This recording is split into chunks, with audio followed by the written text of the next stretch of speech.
अस्सलाम वालेकुम नाज़रीन, मैं हूं आपका मेज़बान खालिद जमील और आप देख रहे हैं प्रोग्राम डिबेट एट 8। और सबसे अहम खबर, पाकिस्तान में पीका एक्ट में तरमीम की गई हैं और बहुत सी सिविल सोसाइटी, इंसानी हकूक़ की तंजीमें, सियासी जमातें भी और मीडिया इसके ऊपर सरापा एहतजाज है। आज पूरे पाकिस्तान में सहाफ़ती तंजीमों ने इसको यौम स्याह के तौर पे मनाया है। इस हवाले से कुछ चीज़ बात करेंगे और बिलखसूस ये मामला सदर मुमलकत की जानिब से यकीन दहानी के बावजूद कि वो दस्तखत नहीं करेंगे और स्टेक होल्डर से मुशावरत की जाएगी, उन्होंने दस्तखत कर दिए। वज़ीर इत्तलात ने यकीन दहानी कराई तमाम सहाफ़ी तंजीमों को कि हम स्टेक होल्डर से मुशावरत करेंगे, ये कानून सेनेट में पास नहीं होगा। लेकिन सेनेट में पास भी हो गया और फिर सदर मुमलकत ने दस्तखत भी कर दिए।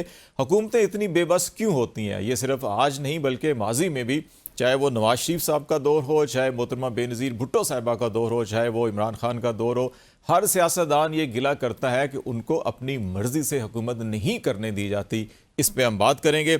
दूसरा मामला इस्लामाबाद हाई कोर्ट में चीफ जस्टिस की तकर्री का मामला है और ये खबरें हुकूमती हलकों की जानिब से ये सरगर्म है कि लाहौर हाई कोर्ट से एक जूनियर जज जो 15वें नंबर पर हैं, उनको ट्रांसफ़र करके इस्लामाबाद लाया जाएगा और उनको chief justice Islamabad high court मुकर्रर किया जाएगा। इस सिलसिले में जहाँ पे पहले से ही Islamabad high court bar association, Islamabad district bar जो है वो सरापा एहतजाज है। आज ये इतला भी आई है कि इस्लामाबाद हाई कोर्ट के जजेस ने चीफ जस्टिस ऑफ पाकिस्तान को भी और हाई कोर्ट के चीफ जस्टिस साहिबान को भी इस सिलसिले में ख़त लिखा है। ये मामला भी हम डिस्कस करेंगे। और फिर मामला वज़ीर आज़म शहबाज शरीफ साहब ने पाकिस्तान तहरीक इंसाफ को एक बार फिर मुज़ाकरात की पेशकश दी है और ये कहा है कि जी कि पार्लिमानी कमीशन कायम किया जा सकता है उनके मुतालबात पे। ये मौज़ूआत होंगे जिन पे बात करेंगे। राजा कमरुल इस्लाम साहब पाकिस्तान मुस्लिम लीग नून के सीनियर रहनुमा है, रुकन कौमी असम्बली हमें ज्वाइन कर रहे हैं। और मिर्ज़ा इख्तियार बेग साहब सीनियर रहनुमा है पाकिस्तान पीपल्स पार्टी के, वो भी हमारे साथ हैं। बहुत शुक्रिया आप दोनों का। और थोड़ी ही देर में हमें मोहम्मद अली बुखारी साहब जो पाकिस्तान तहरीक इंसाफ के रहनुमा हैं वो भी ज्वाइन कर रहे हैं। राजा साहब, आपसे हम स्टार्ट कर लेते हैं। सवाल एक ही है कि सदर मुमलकत भी समझते हैं, वज़ीर इत्तलात भी समझते हैं, हुकूमत के ज़िम्मेदारान भी जब मीटिंग्स होती हैं वो कहते हैं कि नहीं, इसमें इस कानून के अंदर कुछ ऐसी चीज़ें हैं जिनकी इस्लाह की ज़रूरत है, ये पास नहीं होगा और मुशावरत के बाद इसको पास करेंगे। लेकिन ऐसी क्या मजबूरी आई कि यकायक जो है कि वो पास भी हो गया, सदर साहब ने दस्तखत भी कर दिए, नाफिज भी हो गया और अब ये आसरा या दिलासा दिया जा रहा है कि नहीं ठीक है, हम बात करते हैं इसके ऊपर क्या करना है क्या नहीं। पास करने से पहले क्यों नहीं ऐसा किया जाता? देखें, ये तारीख का सबसे बड़ा सबक यह है कि इससे कोई सबक नहीं सीखता। ये जब इस किस्म के कोई जो इम्पोर्टेंट मामलात होते हैं वो कई दफ़ा उसमें कोई वक्त के हवाले से टाइम लाइंस जो हैं वो उस तरह नहीं मीट की जाती जिस तरह की जानी चाहिए। इसमें एक बात पे बात हो सकती है पीका एक्ट पे, और वो बात है कि आया उन तमाम स्टेक होल्डर्स को, जिसमें ज़ाहिर टाइम लगता, वो उनको उस तरीके से ऑन बोर्ड नहीं लिया गया। लेकिन उसके साथ यह है कि लॉ जो है ये एक ऑन गोइंग प्रोसेस है, ये एक एवोल्यूशन होती है। जब कोई कानून बनता है तो उसमें बहुत सी ऐसे लैक्यूनास, लूप होल्स रह जाते हैं जो सब्सिक्वेंट अमेंडमेंट के साथ। देखें, आज पीका एक्ट वो नहीं है। इस दौरान एक वो भी आया था जिसमें 10 साल की सजा थी और उसे अदालत ने स्ट्राइक डाउन कर दिया था। तो आज भी अदालत का रास्ता कोई बंद तो नहीं है, बल्कि कहीं मीडिया पे मैंने देखा भी है कि किसी ने चैलेंज कर दिया है और कोई चैलेंज करने का शायद इरादा कर रहे हैं। तो ये सारे रास्ते जो है कानून के रास्ते हैं, इसमें कोई गैर आईनी काम नहीं हुआ। असेंबली में पेश हुआ, सेनेट में हुआ। लेकिन मैं सिर्फ इसमें थोड़ी सी ऐड कर दूं कि जब पाकिस्तान इंजीनियरिंग काउंसिल बनी और इंजीनियर्स के मामलात को रेगुलेट करने का फैसला हुआ और कहा गया कि जी इंजीनियरिंग काउंसिल की रजिस्ट्रेशन लाजमी होगी, तो सबसे ज्यादा एहतजाज इंजीनियर्स ने किया। लेकिन बाद में पता चला कि वो दरअसल उन्हीं के मफाद के तहफ़्फ़ुज़ की थी। जब पीएमडीसी बनी तो तब भी यही हुआ। जब मेडिकल एंड डेंटल काउंसिल के मामलात बने, नया कानून था, पहले कोई आगाह नहीं था। फिर इसी तरह ये है, रिसेंट पास्ट की बात है, पंजाब में जब हेल्थ कमीशन बना पहली दफा, हमारी मुस्लिम लीग नून की हुकूमत थी, तो डॉक्टर्स बाकायदा सड़कों पे आ गए कि जी ये डॉक्टर्स को दबाने का, डॉक्टर्स को गिरफ्तार करने का, डॉक्टर्स को जो है वो किराए को मुतासर करने के लिए कानून है। लेकिन वक्त ने साबित किया कि ये कानून क्वैक्स के खिलाफ था, ये कानून जालसाजों के लेकिन राजा खिलाफ था। साहब, ये ऐसा वो कानून लोग थे है जो जिसमें धमाका और शहबाज शरीफ साहब, आपकी जमात, बिलावल जरदारी साहब और उनकी जमात ने पार्लियामेंट के बाहर जब PFUJ ने धरना दिया, सहाफ़ियों ने, जब इमरान खान PTI दौरे हुकूमत में तरमीम हो रही थी और जब एक अथॉरिटी बनाई जा रही थी, तो उसमें तो बिलावल साहब और शहबाज शरीफ साहब ने आके एक दफ़ा नहीं बार बार आए और उन्होंने इसको स्याह तरीन कानून करार दिया था और कहा था कि ये जो पहले से भी सख्तियाँ उनको ख़त्म करेंगे। हुकूमत में आगे क्यों फिर ये याद आ जाता है हमें कि हमने ज़रूर और मज़ीद सख्त करना है? पहले से डेफामेशन कानून है, बहुत सारी चीज़ें हैं, उन्हीं को हम अगर बेहतर बना लें और साथ कुछ तरबियत भी करना शुरू कर दें लोगों की, रेदर दैन कि डंडा उठा के हर किसी को सिर्फ डंडा सर पे मारना ही है हमने। देखें, उसमें 10 साल कैद की सजा थी। अभी अगर वो कानून वो वाला मसवदा आके देख लें, एक बात। दूसरी बात यह है कि ये जो अभी अमेंडमेंट हुई है, इसके अंदर एक जो इस मौजूदा अमेंडमेंट में जो सबसे काबिल जिक्र बात है, जो सबसे यानी उस पूरी अमेंडमेंट उसी पे मुहित है, वो establishment of social media protection regulatory authority है। और वो उसके अंदर जो रेगुलेशन होगी वो सिर्फ सोशल मीडिया की होगी।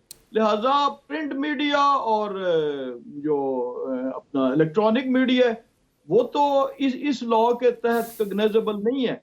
और अगर फर्ज किया कोई ऐसे ग्रे एरियाज हैं भी कि जिन खदशात का इजहार किया जा रहा है, तो वो सब्सिक्वेंटली हल ठीक, हो जाएंगे ना। एंड सही। तो नहीं हुआ। जरा बेग साहब, आपकी तरफ मैं आता हूँ कि पीपल्स पार्टी ने जब सेनेट से भी पास हो गया तो बड़े इसके शदीद रद्दअमल दिया और कहा कि नहीं, हम सदर मुमलिकत को दरख्वास्त करेंगे। फिर मौलाना फजल रहमान साहब की तरफ से भी रब्ता किया गया और ये कहा गया, पैगाम आया बाकायदा कि नहीं, ये अब दस्तखत नहीं होंगे, इस पर पहले मुशावरत होगी, जहाँ पे खराबियाँ हैं वो खराबियाँ दूर की जाएंगी, फिर होगा। लेकिन वो 1 घंटा भी नहीं गुजरा था उस बयान को कि ऐवान सदर से बयान आ गया, जनाब ये दस्तखत हो चुके, कानून बन गया।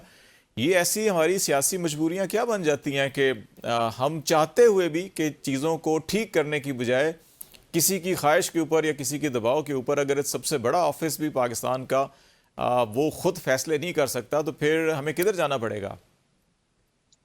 लेकिन पहली चीज तो यह है कि मैं इसको क्लैरिफाई कर दूं कि इस वक्त जिस शक्ल में ये लॉ पास हुआ है उसमें बहुत सारी इस्लाहात की गई हैं, शिक वाइज इसको डिस्कस किया गया है पार्लियामेंट में, कौमी असम्बली में। मैंने खुद पीका का जो लॉ मिनिस्टर ने जब पेश किया तो एक एक क्लॉज वाइज उसको हमने डिस्कस करा है और उसमें काफी सारी चीजें जो है इस्लाहात के तौर पे अमन भी की गई।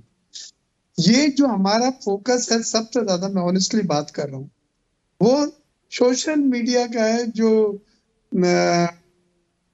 बिल्कुल मदर पिदर आजाद उसको छोड़ दिया गया था और उसको रेगुलेट करने की कोई अथॉरिटी नहीं थी। वो जितने दिन, जितने घंटे, जितने सेकंड गुजरते थे वो एक क्योस पैदा किया जा रहा था। तो सोशल मीडिया की जो रेगुलेटरी अथॉरिटी भी उसको रेगुलेट करेगी, उसका भी मनसब यही है, उसका भी काम यही है कि सोशल मीडिया को रेगुलेट करे।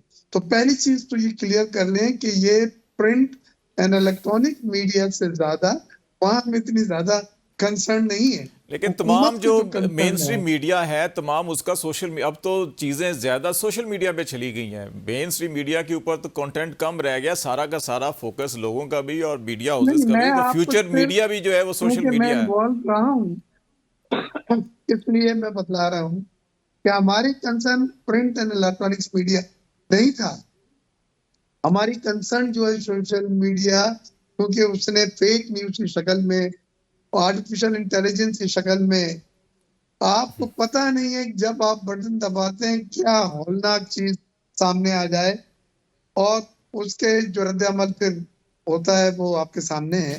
बेग साहब, इंटेंशंस बुरी नहीं होंगी, बेग साहब इंटेंशंस बुरी नहीं होंगी। मैं ये जो आपसे अथॉरिटी काम करेगी, आपसे जो मैं चीज़ पूछ रहा हूँ, यही मैं राजा साहब से भी ये सवाल लेके जाऊंगा। इंटेंशंस में हो सकता है कोई खराबी ना हो, लेकिन जब इस्तेमाल किया जाता है, अब देखें एयानत जुर्म में सज़ा जो है, इसमें इंटेंशंस बुरी नहीं होगी कानून साजी करने वालों की, लेकिन एयानत जुर्म में जुल्फ़कार अली भुट्टो साहब को फांसी पे चढ़ा दिया गया, गलत इस्तेमाल किया गया उसको।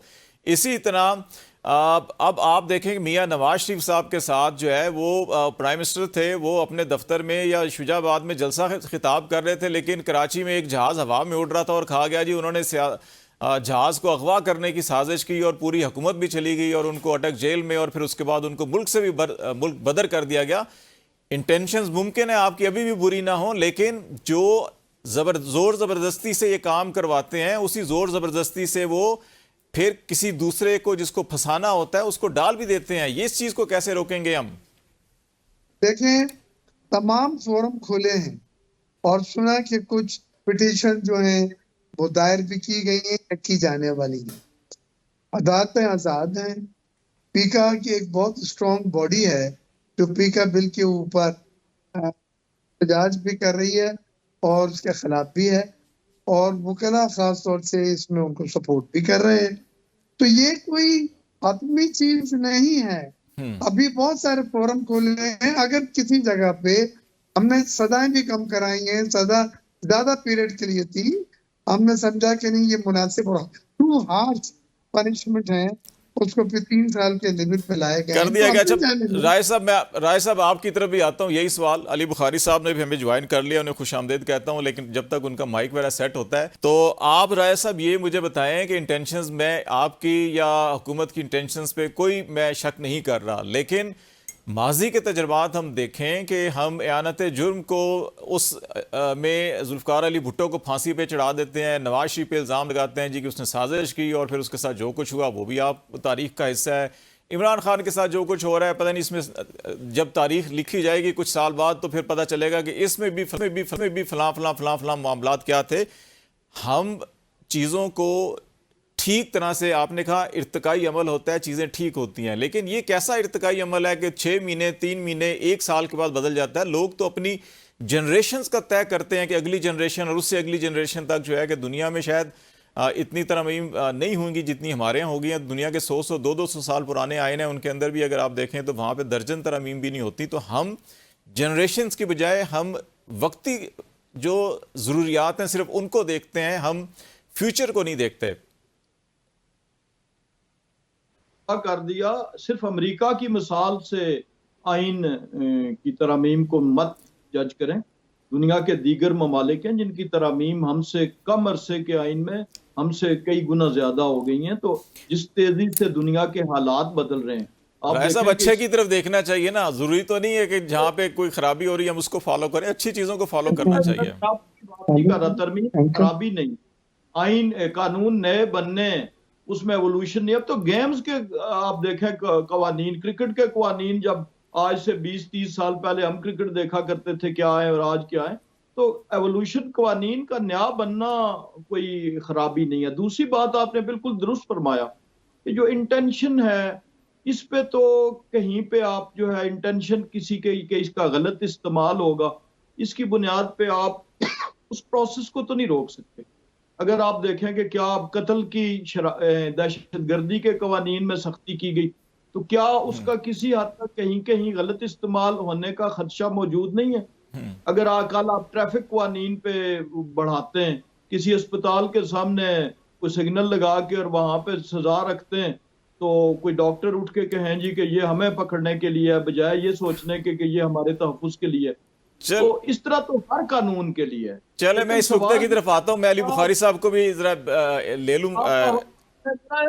एक जुमला सिर्फ, ये लाहौर का भी जो वाकया हुआ कॉलेज वाला, कितनी तोड़ फोड़ हुई, क्या इसकी रोशनी में वो जो एक जाली खबर आई थी एक बच्ची के बारे में, क्या इन चीजों की इन तजर्बात की रोशनी में आपको तायुन पकड़ दकड़ होनी चाहिए, बिल्कुल गिरफ्त में आना चाहिए। जो ऑलरेडी पहले भी कुछ 100-150 कवानीन है जो मीडिया को भी डील करते हैं, डेफेमेशन लॉ भी है। बुखारी साहब आप कानूनदान भी हैं, वकील भी हैं। ये जो पीका के अंदर तरमीम की गई, तमाम तर यकीन दहानियों के बावजूद आपके दौरे हुकूमत में भी इसमें तरमीम की जा रही थी, तो हम पार्लियामेंट हाउस के बाहर बैठे धरना दिए हुए थे और वहाँ पर हमारी जो आज हुकूमत तरमीम कर रही है वो हमारे साथ थे। आज आप हमारे साथ हैं और हम इनके खिलाफ प्रोटेस्ट कर रहे हैं। कल फिर यही होगा कि आप हुकूमत में होंगे, हम प्रोटेस्ट कर रहे होंगे। ये सिलसिला क्यों नहीं रुकता, ख़त्म होता? बिस्मिल्लाहिर्रहमानिर्रहीम, अल्लाहुम्मा सल्ली अला मुहम्मदिन व अला मोहम्मद। बहुत शुक्रिया खालिद भाई। एक्चुअली तरमीम जो होती है ना, अगर वो बेटरमेंट फॉर द पीपल हो फिर तो समझ लगती है उसकी। लेकिन अगर तरमीम पर्सन स्पेसिफिक जा रही हो और किसी अपने फ़ायदे के लिए ली जा रही हो तो वो तरमीम बेटरमेंट के लिए नहीं होती। उस तरमीम को ये समझा जाता है कि ये कानून साजी के पीछे अपने आप को छुपाया जा रहा है कि हम जो कुछ करें उसको कोई बंदा बयान ना करे। बड़ी आम फहम अल्फाज में बात करूँ ताकि सुनने वालों को भी समझ लग जाए। अदरवाइज़ कोई ऐसा कानून बन ही नहीं सकता जो आर्टिकल 9 से आर्टिकल 10A से 10 से लेके आर्टिकल 28 तक आता है, फंडामेंटल राइट्स के ऊपर जो चलता है। तो किसी की आवाज़ दबाना आपके पास क्या बेसिक प्रिंसिपल जो है आपका यूनिवर्सल प्रिंसिपल जो है। अब बात यह है कि आपके पास कौन सी अथॉरिटी है, कौन से ऐसे आपने रखे हुए हैं जिसे मैं कहता हूँ अज्जा, या कौन से ऐसे टूल्स रखे हुए हैं कि आप देखेंगे कि जी खालिद जमील साहब ने सही बात कह दी है या खालिद जमील साहब ने झूठी बात कह दी है, अली बुखारी साहब ने सही कह दिया या गलत कह दिया, तो आप तो कहेंगे नहीं जी हम इसके ऊपर आपके ऊपर FIR दे देंगे। मैं तो इसको तो मैंने इसका दिबाचा पढ़ा है, उसके तहत तो मैं तो ये भी हैरान हूँ कि आप कल मुझसे क्वेश्चन क्या करेंगे कि यार अली बुखारी साहब इसके ऊपर बता दें, क्वेश्चन का आंसर दे दें, फॉर्म 45 कहाँ है, फॉर्म 47 क्या है, कोर्ट में क्या केस चल रहा है, नहीं चल रहा। तो आपने तो इस तरह मफलूज कर दिया सिस्टम को कि आपकी बात बोलना, आपकी बात समझना और आपकी बात करना ही मुश्किल हो जाएगी। बात यह है कि हमारे दौर में जो आपने बात की वो थी पीका, और जो एक्ट में तरमीम थी सेक्शन 20 के हवाले से थी ओनली एंड ओनली, और वो भी अंडू हुई थी, हमने की नहीं थी। उससे पहले इसके ऊपर बैठ के बात हुई थी और सही हुई थी। अब उसके बाद अभी जो ये बात कर रहे हैं उस पर के तहत तो मतलब इनकी तो पिछले 1 साल की कानून साजी देख लें। मैं 1 बाय 1 चला जाता हूँ आपसे, और मैं 3-4 चीज़ें बता देता हूँ। अच्छा ठीक है जी, आपने अमेंडमेंट की इलेक्शन एक्ट के अंदर, उसके बाद आप ही ने अमेंडमेंट कर दी ऑर्डिनेंस ला के रिटायर जज के ऊपर, फिर आपने ही अमेंडमेंट करके एक्ट ले आए, आप ही अमेंडमेंट करके पीका के अंदर तरमीम ले आए, आप ही अमेंडमेंट करके जलसा जुलूसों के ऊपर लॉ ले आए। भाई पर्सन स्पेसिफिक लॉ कब तक बनाते रहोगे? कल तो आप ये कानून बना दोगे फॉर्म 47 पे जो बंदा खुदा ना खास्ता जो इलेक्ट हुआ है वो खुदा ना खास्ता फोत हो जाता तो उसका बेटा भी बन जाएगा। फिर यार ये कानून साजी नहीं होती। मैं वो अभी राय साहब बात करते हैं नेचुरल जस्टिस तो नहीं होता ना। मैं उनसे एग्री करता हूँ कि इर्तिकाई अमल में तरमीम इर्तिकाई अमल ऐसे नहीं होता, लेकिन वो हर महीने बाद तो इर्तिकाई अमल नहीं। खालिद भाई 2 चीज़ें मिक्सअप होगी। कॉन्स्टिट्यूशन अगर हम कहते हैं जी जुल्फ़िकार अली भुट्टो ने बनाया था तो अपनी लाइफ के अंदर 7 अमेंडमेंट्स की थी, ठीक है, 7 अमेंडमेंट्स हुई। वो अमेंडमेंट्स होती हैं for the betterment of the people. कोई भी अमेंडमेंट होती है वक्त के साथ आप चलते हैं, आप अमेंडमेंट्स कॉन्स्टिट्यूशन में करते हैं, ये कोई अनहोनी बात नहीं।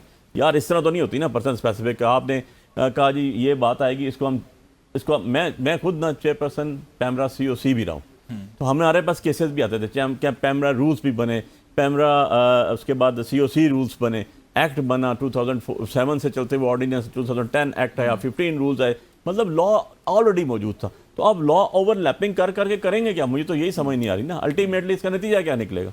अल्टीमेट गोल क्या अचीव किया कि आपने ये बंद कर दिया कि लोगों की जुबान बंद कर दी जाए, ठीक है ना। वो क्या होता था, बोल के लब आज़ाद है। नाज़रीन यहाँ पे एक छोटी सी ब्रेक लेते हैं, हम ब्रेक के बाद वापस आएंगे तो बातचीत को आगे बढ़ाएंगे, हमारे साथ रहिएगा।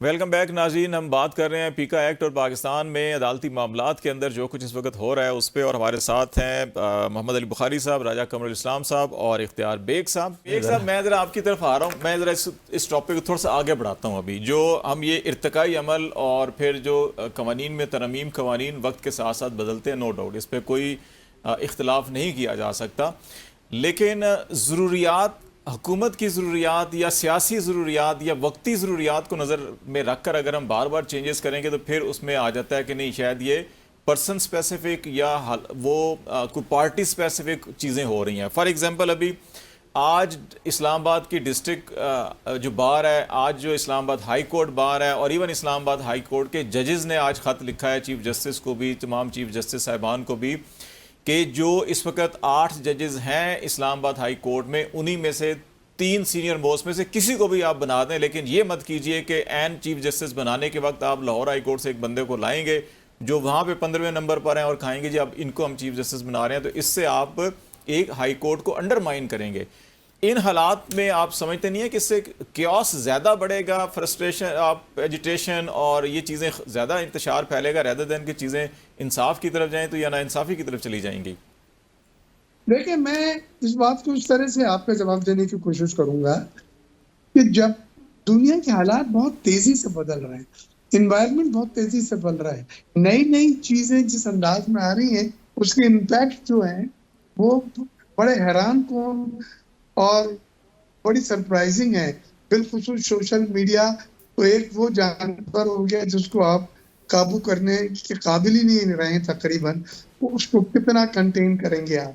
तो मेरा मतलब है कि आप क्यों इस सेंस में लेते हैं कि अगर इन नए हालात की बुनियाद पर कुछ इस्लाहात की जाए, कुछ तरामीम की जाए जो जर्नल हो, जो पर्सन या पार्टी स्पेसिफिक ना हो, तो वो तो एक बेहतरी है कि आप इस चीज को माता पिता आजाद से बचाने के लिए आप उसमें किसी हद तक जो तब्दील करके उसको जो कंटेन कर सकते हैं वो कर रहे हैं। वो ठीक हमारे हो एक गया, तो सबसे वो बड़ी ठीक हो गलती गया। है- मैं बेग साहब उससे एग्री कर रहा हूं। मैं जो सवाल पूछ रहा हूं वो ये पूछ रहा हूं कि अभी एन जब चीफ जस्टिस इस्लामाबाद की तकर्री होनी है, उस वक्त इस लाहौर हाई कोर्ट से एक 15वें नंबर के जज को लाकर यहाँ पे अगर चीफ जस्टिस बनाएंगे तो जो पहले से 8-10 जज यहाँ पे नहीं, अगर ऐसा हो रहा है तो गलत हो रहा है, और हम भी आवाज उठाएंगे और हम साथ देंगे आपका, क्योंकि जुडिशरी पे सबका एक एतबार एतमाद है, और अगर जुडिशरी को हम किसी स्टेज पे मलाइन कर देते हैं तो मैं नहीं समझता इससे ज्यादा नुकसान किसी और तरीके से पहुंचाया जा सकता है। सही। राजा साहब आप इस पे क्या कहेंगे कि मैं आपके उस नुक्ते से 100% इत्तेफाक करता हूं, तो एहतजाज भी होंगे और हम भी आपके साथ हैं, और हमारा भी एहतजाज है। आपकी पार्टी को सदर साहब को भी कहना चाहिए कि ऐसे किसी भी हुक्मनामे के ऊपर वो दस्तखत भी नहीं करने चाहिए उनको, क्योंकि उनकी कंसेंट अभी आपसे मुझे सिर्फ पता चला है सही है कि कौन साहब है जो 15वें नंबर पे हैं, और सीनियर मोस्ट पे आ रहे हैं इस्लामाबाद में, और हम आपसे ये तो कम से कम कह सकते हैं मैं अपनी दाद से। ठीक है राय साहब, मैं आपके उस नुक्ते से 100% इत्तेफाक करता हूँ। बुखारी साहब से भी मैं ये कह रहा हूँ, बेग साहब से भी, कि इर्तिकाई अमल और सारी चीज़ें होती हैं। अब इस मामले में, हाई कोर्ट के मामले में, कि जहाँ चीफ जस्टिस की तकर्री अगर होनी है और आप उससे 2 दिन 5 दिन 7 दिन पहले एक जज को लाकर यहाँ बैठाकर फिर उसको कहें जी नहीं अब ये सबसे सीनियर है तो हम इसको बना रहे हैं, ये इसमें तो इंटेंशन नजर आ रही है ना बाकायदा कि नहीं, यहाँ पे हम चाह रहे हैं कि इस वक्त जो इस्लामाबाद के जजेस हैं उनमें से किसी को ना बनाए और किसी को बाहर से लेकर बनाए। ये तो ज्यादा चीजें खराब होंगी इससे। देखें, खराबी का इम्कान तो हर चीज में होता है जो भी हो, लेकिन पहली बात तो यह है कि ऐसी कोई चीज मेरे इल्म में तो अभी तक नहीं है। ठीक है, अभी तक एज वी स्पीक टुडे। लेकिन ये जो आपने अभी बताया, अभी यहीं से अभी इब्तदाइये में या इस सेगमेंट के इब्तदाइये में, कि जी हाई कोर्ट के 8 जजेस ने भी खत लिख दिया कि हम में से किसी को बनाया जाए, यानी ये तो ट्रेड यूनियन वाली बात होगी अगर ये ऐसे है तो अगर वो वाली बात को गलत गर्दाना जा रहा है, अभी नहीं हुई, तो जो हो गई है जरा उसको भी एनालाइज कर लें कि क्या ये तरीकाकार होता है एक, अगर ये वाकया हुआ है। वो सुप्रीम कोर्ट में कुछ मीटिंग्स हुई हैं, चीफ जस्टिस ने इस्लामाबाद हाई कोर्ट के 2 जजेस गए थे, मुलाकात हुई, लॉ मिनिस्टर की हुई, अटॉर्नी जनरल की हुई, उसमें से शायद ये अखज़ किया गया है कि ये किया जा रहा है, जिसपे इस्लामाबाद हाई कोर्ट के जजेस ने कहा कि जो ऑलरेडी इस वक्त प्रोसीजर है जो खुद सुप्रीम कोर्ट ने, जुडिशल कमीशन ने बनाया है, उसी पे अमल कीजिए, रेदर देन कि आप एक नई चीज़ करेंगे तो उससे मुमकिन है कि दोनों बार इस वक्त एहतजाज पे जा रही हैं तो उससे चीज़ें ख़राब होंगी। उस तनाजुर में गुफ्तगू कर रहा हूँ, मैं यही गुजारिश कर रहा हूँ कि अभी जो चीज़ हुई नहीं उसके बारे में कि ये होना चाहिए और ये होना चाहिए, और इस कदर हाईएस्ट फोरम्स की तरफ से खतूत, ये खराबी ही मैं समझता हूँ as a layman, as a citizen of Pakistan, के ये खतूत से तो खराबी पैदा हुई कि एक जज साहब उठ के दूसरे जज साहब को खत लिख के, और खत उन जज तक पहुंचता बाद में आया या चीफ जस्टिस पहले हम तक पहुंच जाता है। बुखारी साहब बात का खत जो है वो आया है कि जी इसमें जो है वो चूंकि सफात ज्यादा है लिहाजा सबूत हैं, तो इस किस्म की चीजें जो है, खतूत का तो कोई बुनियादी ना कोई कानूनी बुनियाद है ना उसकी कोई ऐसी स्ट्रेंथ है लीगल, ये तो एक जस्ट आप कह सकते हैं कि एक प्रॉब्लम पैदा करना या इंतशार या एक चीज को खामखास हवा देना, इशू बनाना। बुखारी साहब कि आर्टिकल 200 है गालबन आईन पाकिस्तान का, जो सदर मुमलिकत को इख्तियार देता है कि एक हाई कोर्ट से दूसरे हाई कोर्ट के जज का ट्रांसफ़र हो सकता है विद द कंसेंट ऑफ मुतलका जज, मुतलका दोनों हाई कोर्ट के चीफ जस्टिस से कंसल्टेशन, और फिर चीफ जस्टिस ऑफ पाकिस्तान की कंसल्टेशन के बाद सदर मुमलिकत ये कर सकते हैं। आइन के अंदर तो गुंजाइश मौजूद है। अब इस मौके के ऊपर मौका या वक्त जो है वो एक क्वेश्चन मार्क है। नहीं खालिद भाई, ये सारा जो प्रोसीजर है दैट इज़ अंडर क्वेश्चन। अब बात यह है कि पहले मैं ख़त पे आ जाता हूँ। तो राय साहब मेरे बड़े अच्छे भाई हैं, ये कतरी ख़त के टाइम मरियम को बता देते तो शायद ख़तों किताबत की नौबत ही ना आती, लेकिन कतरी ख़त इन्होंने सुप्रीम कोर्ट में पेश किया था, हमने नहीं किया था। अब आ जाते हैं जो आपके जुडिशल ऑफिसर्स ने ख़त लिखा, उन्होंने जो ख़त लिखा आज तक उस पर हुआ क्या? गवर्नमेंट आ गई थी, सीरियस होते जुडिशल का बना देती। और आपको याद होगा और भी मैं आज एक खत हुआ शायद आपके में, जी मुझे इल्म है, वो भी मैं उस पर भी आ रहा हूँ। और दूसरी चीज़ ये है कि जिनको ये बड़े पर लगा के छोड़ के आए उड़ा के पाकिस्तान से बाहर, काजी फायज़ ईसा जिसका नाम था, उससे आखिरी टाइम आपको याद हो जिस दिन वो जा रहा था तो साफियों ने पूछा जनाब आपने इतना कुछ बना दिया तो खत को तो बताएं क्या हुआ, जिसके बाद उन्होंने जवाब देना मुनासिब नहीं समझा और मुँह छुपा के निकल गए। ऑन द अदर साइड जो आज खत आया जो बार्स में हुआ, मैं उससे अवेयर हूँ, मेरी बार्स हैं, मैं हाई कोर्ट बार का भी मेंबर हूँ इस्लामाबाद, मैं डिस्ट्रिक्ट कोर्ट बार का भी मेंबर हूँ, मैं सुप्रीम कोर्ट बार का भी मेंबर हूँ। इशू ये है कि जब आप इस तरह के काम करेंगे, ये इर्तकाई काम नहीं है, ये इंतकामी काम है।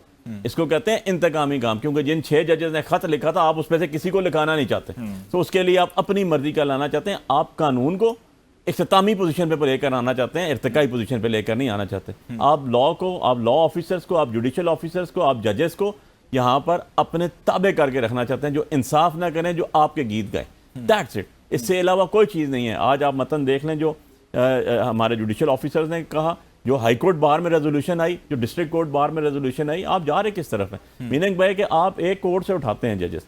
ये मैं आपको याद हो तो आपके प्रोग्राम में भी कह के गया था कि 26वीं अमेंडमेंट ऐसा एक नासूर है, ऐसा एक नासूर है जिसका आने वाली नस्लों को भी भुगतना पड़ेगा, और जब भी कोई लीगलाइज हुकूमत आएगी तो इसको उठा के तो डस्टबिन में फेंकेगी, क्योंकि इसके अंदर जो आपने काम किया 27 लाख केसों को तो फ़र्क नहीं पड़ा, डिस्ट्रिक्ट कोर्ट के 4 लाख केसेस तो हाई कोर्ट के फ़र्क नहीं पड़ा, फ़र्क पड़ा तो किसको पड़ा?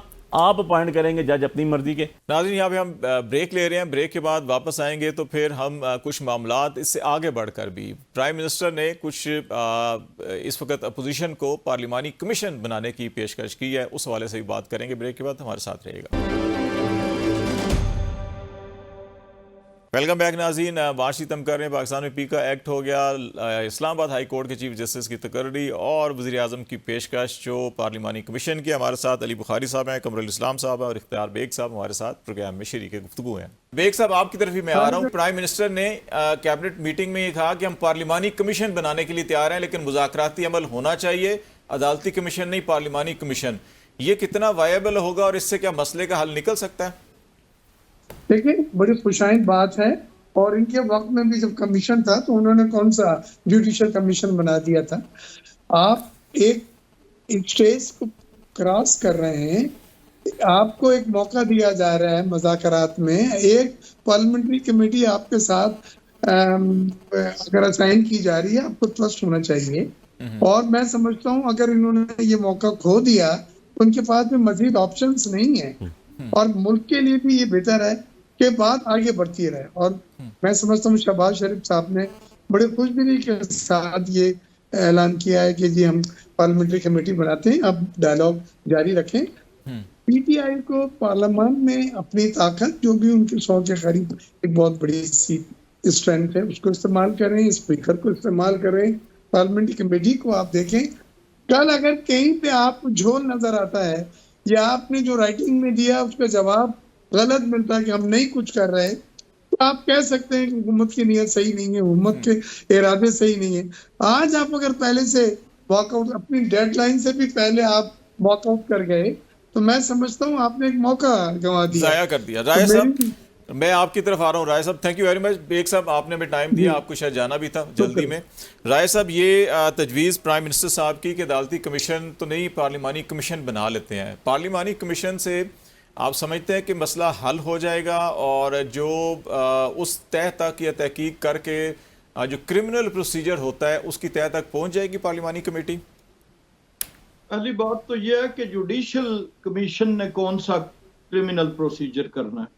सही। जुडिशल कमीशन की पाकिस्तान के क्रिमिनल लॉ के अंदर क्या कानूनी हैसियत है? कोई कानूनदान, मैं नहीं हूं कानूनदान, लेकिन वो मुझे बता दे कि क्या जुडिशल कमीशन का फैसला किसी सिविल कोर्ट को, सबसे छोटी अदालत, उसके फैसले को भी नल एंड वॉइड करार दे सकता है? तो जब नहीं दे सकता तो फिर आप पार्लिमानी कमीशन की अफादियत को जुडिशल कमीशन की अफादियत से कोई कैसे कंपेयर कर सकता है? मेरा एक सही। सिंपल ठीक सवाल है। नहीं, एक सवाल था ना, एक आम लेमैन जो होता है वो यही सोचता है कि अच्छा जी कि वो ये था और इसमें फर्क क्या है, तो इसलिए मैंने किया। वो जस्टिस का हायर कोर्ट का होना कोई मायने नहीं रखता। मैं मिसाल दूंगा कि अगर फर्ज किया, आप सपोज करें कि अगर जुडिशल कमीशन कोई फैसला कोई कोई किसी फाइंडिंग पे पहुंचता है, तो क्या ये जो मुकदमात चल रहे हैं इस वक्त दहशतगर्दी कोर्ट में, क्या इन मुकदमात के फैसले रिवर्स हो जाएंगे या बदल जाएंगे? बिल्कुल नहीं बदलेंगे, ये मुकदमात इसी तरह चलेंगे। तो वो तो एक नया फर्स्ट क्रिएट होने वाली बात है। आप पार्लिमानी कमीशन या पार्लिमानी कमेटी में क्या, पहली बात तो यह है कि ये एक बाइख्तियार कमेटी होती है। तमाम पार्लियामेंट में जो लेजिस्लेटिव वर्क है वो थ्रू पार्लिमानी कमेटीज होता है, स्पेशल कमेटी भी और उस महकमे की जो स्टैंडिंग कमेटीज है उनके थ्रू भी।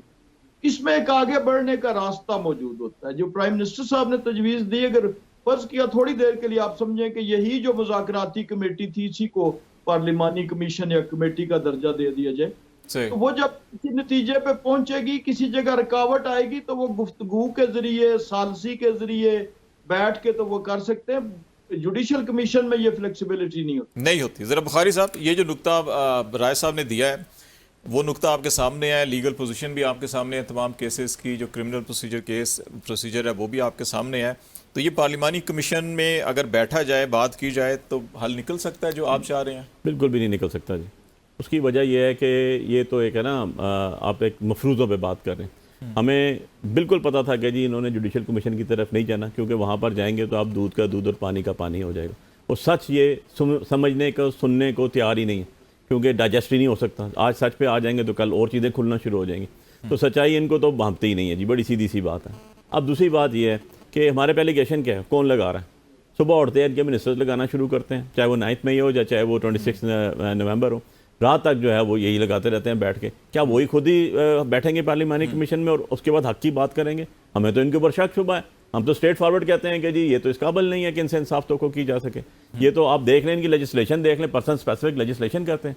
जब इस तरह की सारी चीज़ें होंगी तो एक एम्बिग्विटी है ना। मैं तो कहता हूँ, हमारी पार्टी कहती है, हमारा स्टांस ये है कि इनकी हसीनों पर निहत्ते लोगों का खून है। अब इसको कौन रिजॉल्व करेगा? ये कहते हैं नहीं जी आप लोग आए थे, डिस्प्यूट आ गया ना। क्या डिस्प्यूटेड लोग खुद बैठ के करेंगे फैसले? नहीं, कोई तीसरा करेगा जिसका काम है इंसाफ करना, जो 25 करोड़ आवाम को इंसाफ देती है। आपको अगर जुडिशल कमीशन बनाने पे सुप्रीम कोर्ट के जजेस को एतराज़ है तो आप सुप्रीम कोर्ट जो है वो 60,000 केसेस के लिए आपने बना दिए अलग कॉन्स्टिट्यूशन कोर्ट। तो आप इसका मतलब है कि सुप्रीम कोर्ट के ऊपर आपको बिलीव ही नहीं है, आपका अपना ट्रस्ट नहीं है, आपका अपना फेथ नहीं है कि यार आप सुप्रीम कोर्ट के जजेस को नहीं समझ रहे इस काबिल के वो आएंगे और बैठेंगे और कमीशन बनेगा और हक की बात कर देंगे क्योंकि वो आपके खिलाफ ना चली जाए। तो आपका तो ये डिसीजन ही बायस्ड है। आप हमें देखें, हम जो कहते थे वो बात अल्टीमेटली खालिद भाई दुरुस्त साबित हुई। कैसे? हम कहते थे कि जी ये कमीशन नहीं बनाएंगे, ये बाख्तियार हैं या नहीं है, इन्होंने खुद साबित कर दिया। कभी ये कहते हैं कि हम जेल में मुलाकात इमरान खान साहब से नहीं करवा सकते, हम शर्मिंदा हैं। मिनिस्टर आप हैं, मिनिस्ट्री आपके पास है, जेल खाना जात आपके पास है, फेडरल गवर्नमेंट आपके पास है, प्रोविंशियल गवर्नमेंट पंजाब की आपके पास है, और आप बेबस हैं कि मुलाकात नहीं करवा सकते। देन उसके बाद सेकंड टाइम आ जाता है। वो आपको ही पता है, इमरान खान साहब भी कहा करते थे मुझे फलां काम नहीं करने दिया, मियां साहब भी कहते थे हमें तो छोड़ देना सर। बात ये हम तो मार खा के खड़े हुए ना, इन्होंने तो छोड़ना भी नहीं। 50 रुपए के स्टाम्प पेपर पे ये बाहर चले गए थे, 4 साल बाहर रह कर आगे, तो फेस द कॉन्सिक्वेंसेस। बात तो सीधी सी है ना।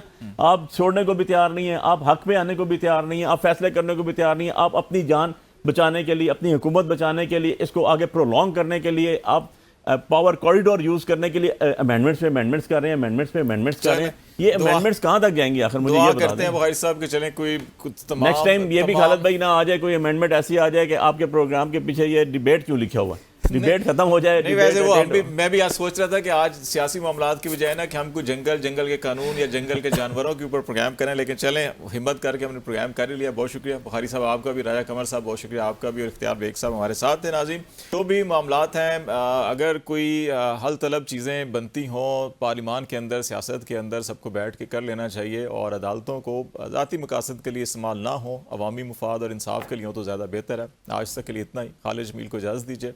अल्लाह हाफिज़।